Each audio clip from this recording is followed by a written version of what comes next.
ఖమ్మం జిల్లాలో ఈత మిత్రుల ఆత్మీయ సమ్మేళనంలో మాజీ మంత్రి తుమ్మల నాగేశ్వరరావు పాల్గొన్నారు. ఈత మిత్రులు అంతా ఇంత చక్కటి ఆహ్వానం తనకి ఇస్తారని అనుకోలేదని అన్నారు. నా భగవంతుడు ఎన్టీఆర్ కాశయ్య నాకు అవకాశం ఇచ్చారని అన్నారు. కమ్యూనిస్టులను ఒప్పించి మెప్పించి మేము పనులు చేపించుకునే వాళ్ళమని, నేడు ప్రజాప్రతినిధులను చూస్తే ప్రజలు భయపడే పరిస్థితి వచ్చిందన్నారు. తెలంగాణ రాష్ట్రాన్ని సాధించుకున్న ఫలితం మాత్రం కొందరి చేతుల్లోకి వెళ్ళిందన్నారు. ఈ 4-5 సంవత్సరాల పాలన తనకు బాధ అనిపించిందన్నారు. రేవంత్ రెడ్డితో సహా జిల్లా నాయకుల ఆహ్వానం మేరకు నేను కాంగ్రెస్ పార్టీ నుండి పోటీ చేస్తున్నానని అన్నారు. ఖమ్మం నియోజకవర్గం, పాలేరు నియోజకవర్గాలు వేరు కాదని, ఎన్నికలకు 40 రోజులు కూడా లేవు. నవంబర్ 30వ తేదీన ప్రజలంతా కలిసి చారిత్రాత్మక తీర్పు ఇవ్వాలని తుమ్మల ప్రజలను కోరారు. రీసెంట్ గా చేసినటువంటి కార్యక్రమాల్లో పాలేరు ఒకటి. నేను అది అడగటమే న్యాయం అని పాలేరు అనుకున్నా. రెడ్డి గారు పాలేరుకి వెళ్తానంటే సరే కానివ్వండి, ఖమ్మం వేరు కాదు, పాలేరు వేరు కాదు, ఖమ్మం జిల్లా 10 స్థానాలు కూడా ఒకే అసెంబ్లీగా మనం పనిచేద్దాము.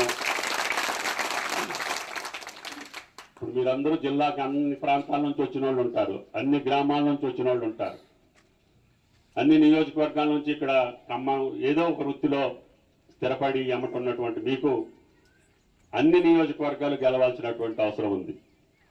నేను ఎక్కడున్నా ఆ పార్టీకి, ఆ పార్టీ ద్వారా సంక్రమించే అవకాశాన్ని ప్రజల కోసం వాడతా తప్ప ఎక్కడా కూడా తప్పు చెయ్యను అని చెప్పి మీకు ఈ సందర్భంగా మనం చేస్తున్నాం.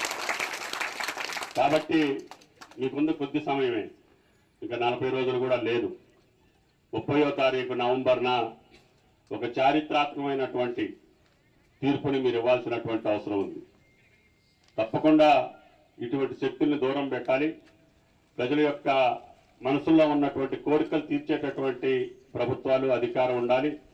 తద్వారా రాహుల్ గాంధీ గారు కన్యాకుమారి నుంచి కాశ్మీర్ దాకా నడవటం అంటే వాళ్ళ నాన్నగారు ప్రధానమంత్రి, వాళ్ళ నాయనమ్మ గారు ప్రధానమంత్రి, వాళ్ళ ముత్తాత గారు ప్రధానమంత్రి నడవాలా ఇన్ని వేల కిలోమీటర్లు? ఎవరి కోసం? ఇందాక ప్రసాద్ గారు చెప్పినట్లుగా ఆయన 2 సార్లు ప్రధానమంత్రి చేసుకునే అవకాశం ఉంది. కానీ ప్రణాళికాబద్ధంగా పరిపాలన సాగాలి అని తల్లి కొడుకులు మాట్లాడుకొని మన్మోహన్ సింగ్ గారిని పెట్టారు. 2 టర్ములు కూడా ప్రధానమంత్రి కాంగ్రెస్ ప్రభుత్వంలో మన్మోహన్ సింగ్ గారే ఇచ్చి వీళ్ళిద్దరూ పక్క నుండి ఆ గాంధీ కుటుంబానికి ఉన్నటువంటి గౌరవం, దేశ స్వాతంత్రం కోసమే కాకుండా దేశం కోసం అసూలు బాసినటువంటి నాయనమ్మ కోసం, తండ్రి కోసం, ఈ దేశ ప్రజల కోసం ముఖ్యంగా రాహుల్ గాంధీ గారు చేసేటటువంటి యాత్ర భారతదేశ ప్రజల్ని కనువిప్పు కలిగించింది. ఆయన గారిని మొన్న ఎంపీ పదవి నుంచి కూడా రద్దు చేశారు. ఇట్లే